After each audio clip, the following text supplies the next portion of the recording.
Brian Shaw released his annual video recapping the strongest man on earth, and there's a couple of things that were pretty surprising. Let's talk about them. Now, he covered everything he usually does: who won the competition, who won the open competitions, generally how it went, event by event breakdown. And there was two major things during this competition that were not up to his standard. One of which was getting the overhead weights mixed up on the overhead medley, where the first axle was heavy and the second axle was light, and it should have been flipped. And the second one was to do with this squat depth, particularly my squat depth, and how that affected the show, et cetera, et cetera. Now, for those who haven't seen it, quick spark notes on it. We were all set up for our knees to be at 90 degrees. How much does the bar have to move down for that to happen? And then I happen to be a more hip dominant squatter, so I leaned over more, and my squats looked higher. Anyways, that's a total aside. The one thing that was particularly interesting, well, two things that were particularly interesting when Brian put out this video. One was that he said he started this show to stop the corruption in strongman. I want to talk about that a little bit. And second, he wanted to start this show to give money back to the athletes and to create opportunities for us to have careers, to which I thanked him for on the top of the power stairs. And I don't say anything in public that I don't mean in private. So I definitely see that. But what was unfortunate is he said that a lot of the athletes didn't go up and thank him, or didn't thank him in response to the message. We'll put that little clip up here. You know, I let the guys know the prize money, and you know, not very many of them got back to me thanking me for it. Now, to talk about the strongest man on earth, it is the highest paying show, or likely to be the highest paying strongman show of 2024.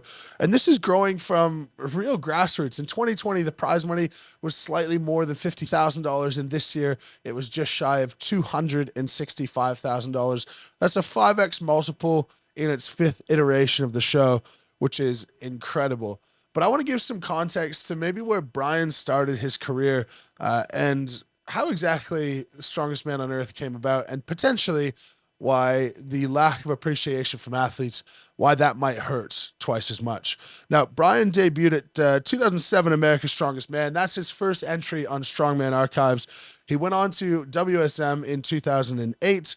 He went on to Podium in 2009, and we all know how Brian's career went after that.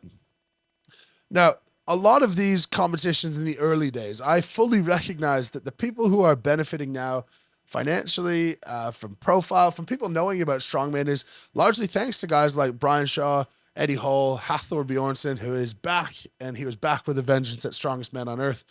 And a lot of times they were competing for fractions of the prize money and the opportunity. I think being a full-time strongman is probably something that's come about in the last 10 years or so.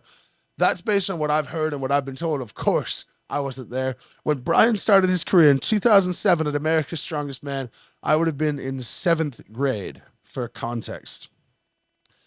Now, the origin of Strongest Man on Earth, the one thing he said was corruption. Now, I can 100% honestly say I haven't seen any corruption. I haven't been a part of any corruption. I wish I was a part of some corruption, because it would make my life a lot easier winning strongman shows. But unfortunately, no one has come to me with any type of grandiose offer.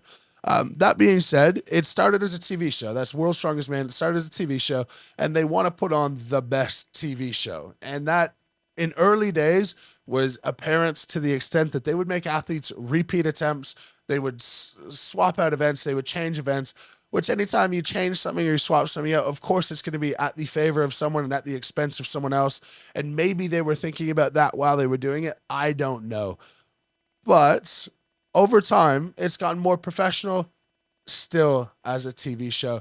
And I think every athlete who goes to World's Strongest Man knows that the priority is the TV show, and the competition and the fairness of the competition can come second. Again, I've never seen anything unfair, but I do certainly get the vibe that it's about the TV show. And thankfully, we've got many competitions now where it is true for strongman, for the sports, for finding who's the strongest, for finding who's the best, which I believe World's Strongest Man still does.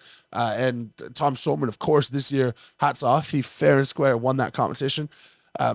But we've got the Rogue Invitational now, we've got the Strongest Man on Earth, and we've got the Arnold Strongman Classic. All three of those seem as though the primary intention is to truly find who the best is with the rules of the sport.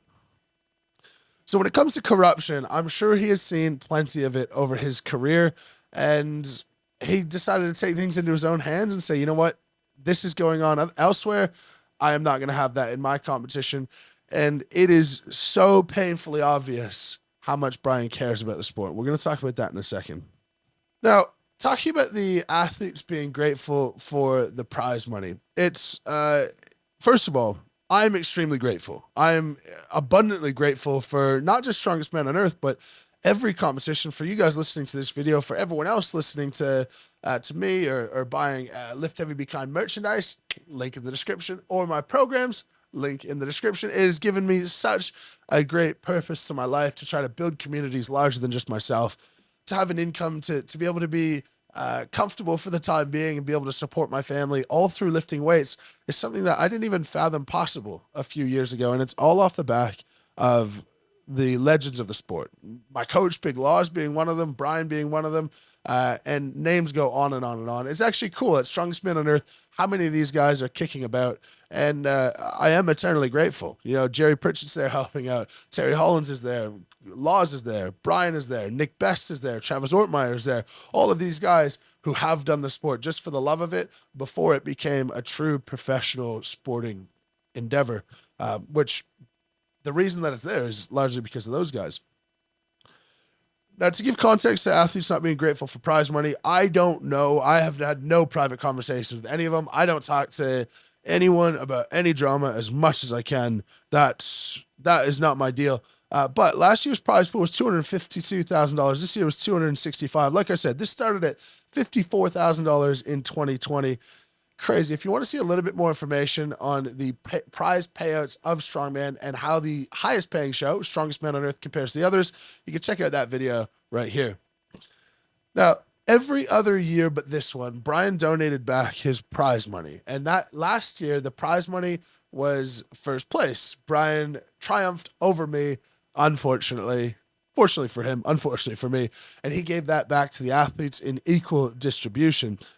That means that of the 252,000 prize purse last year, last place received $8,203, which was largely because Brian donated $6,691 to each person.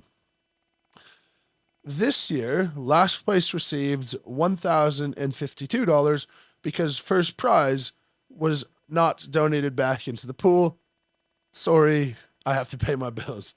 Potentially, some guys have thought that you go to the Shaw Classic, you go to Strongest Man on Earth, regardless of the shape that you're in, you're going to get a good payday and you can just sort of cruise through if you'd like. I never heard that attitude from anyone, but I'm just strictly playing devil's advocate.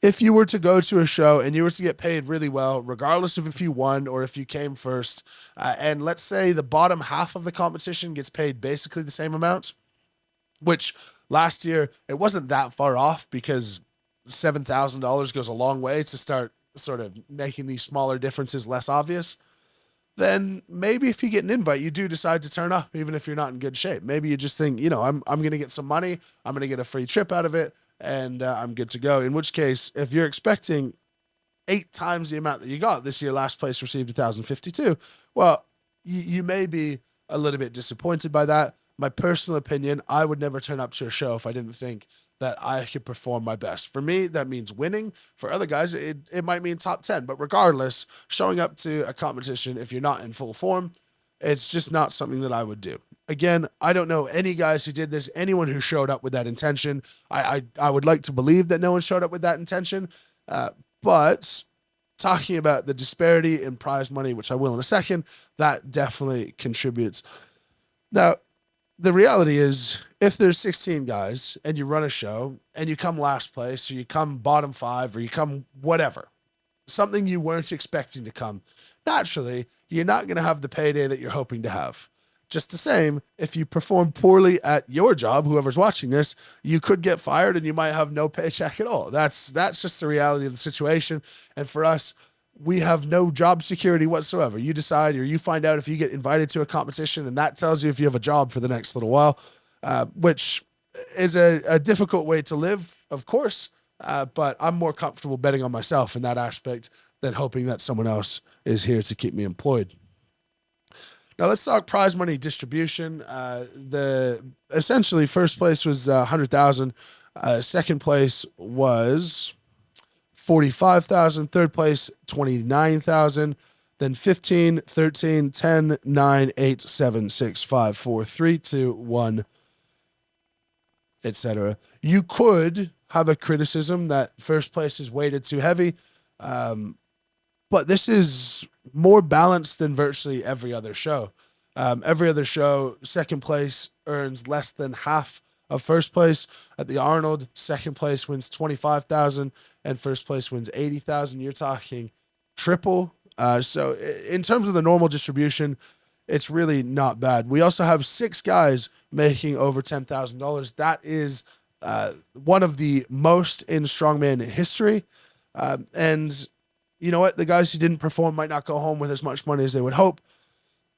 Now, all of this, just to sort of justify or to give context or to give some of my thoughts digesting people not being grateful for prize money, I don't think it's something to be excused, but I think, and I'm not going to put words in anyone's mouth, I would assume that it's not a looking for an outright thank you. I would assume it's more a lack of acknowledgement altogether. And I think some athletes are getting too used to the quote unquote professional treatment. And especially when you're talking about a guy who came from the parking lot days of strongman, for athletes to be getting used to food getting delivered to them and flights getting paid for and breakfast getting paid for and extra days of adventures getting paid for, all of these things to try to make it more professional and correct, doing things above and beyond that other shows don't do, to not have as much gratitude back to you would feel a little bit disappointing. Now, we received communication about this show several months out, like months and months away. And we would get ongoing updates of here's an equipment update and here's how this is looking, here's how this is looking. And I think this could be part of the corruption he's talking about. He gave all of us the same information at the exact same time. But my point is, I believe that this was a full-time job to try to put together this show over several months. And for a guy who's got a lot of other things going on and other businesses going on and family, and he just retired, I didn't believe it up to this competition as much as I do now. I always knew that it was the case, but this year showed so much how much Brian is just in this to give back to the athletes, to try to create something really special for us, and to try to set a new standard for the sport. The things that the fans don't see that I think they probably shouldn't, but it would be useful to know, when the axles were mixed up, for example. This is probably my biggest disappointment from the contest. Something just, in my stomach was like, hey, something's not right here. Let's just take the time to step in, get some weights verified here.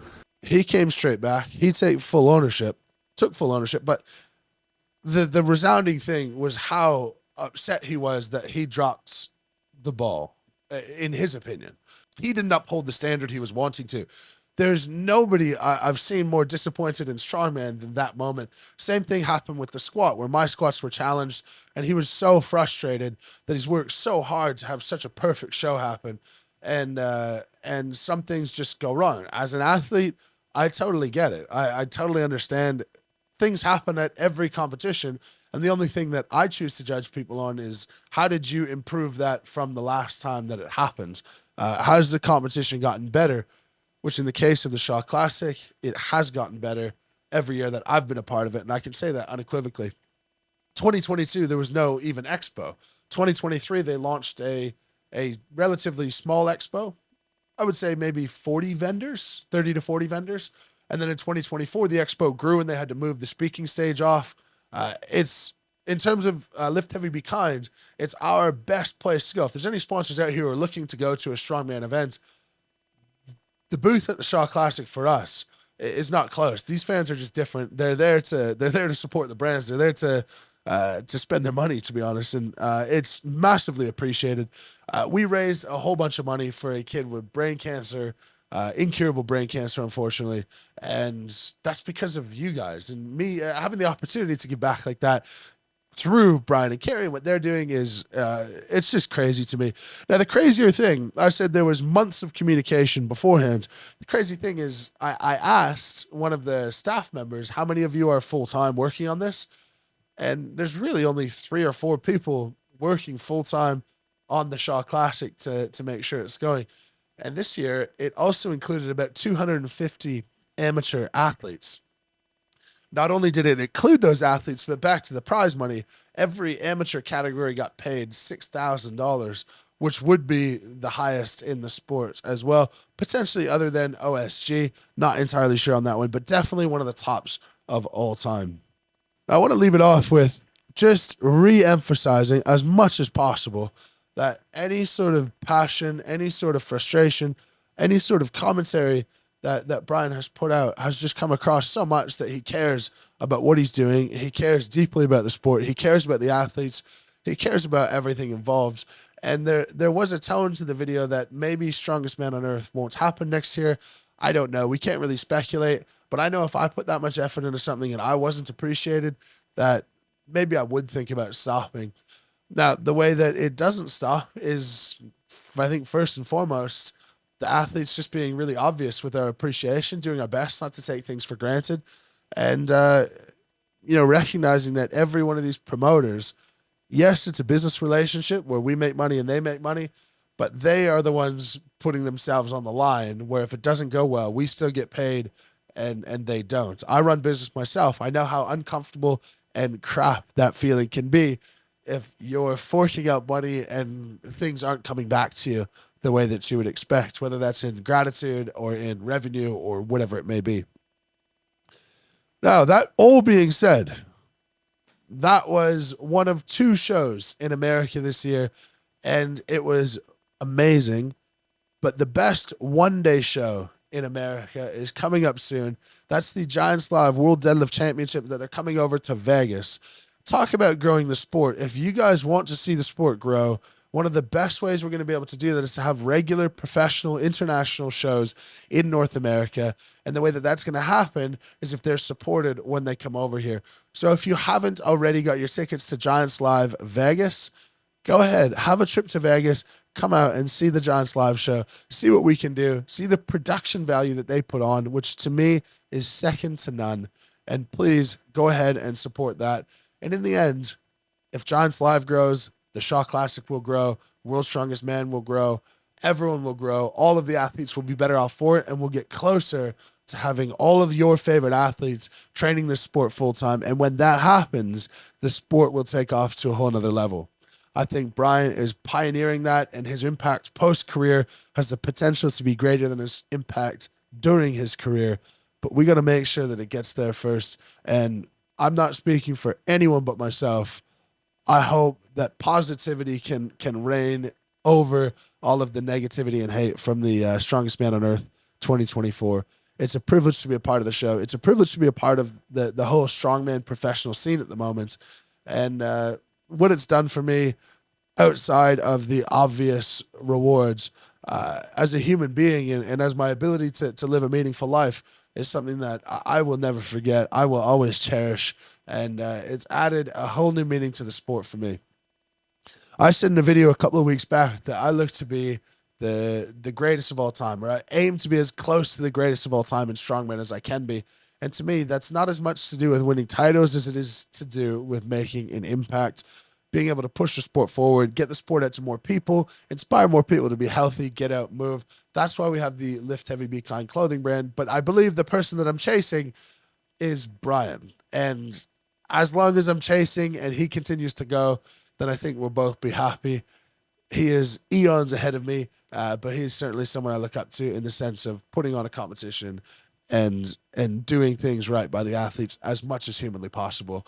I would love to know your guys' thoughts in the comments. I saw a lot of negative comments from Brian's video that he put out, but I think it's a bit tone deaf and I think it misses some of the context involved. Hopefully this helped you out with that a little bit because like I said, you put that much effort into something and I believe you do have a right to say that you wish you appreciated more. That being said, as per usual, lift heavy, be kind. Happy Monday to everyone, and we will catch you tomorrow.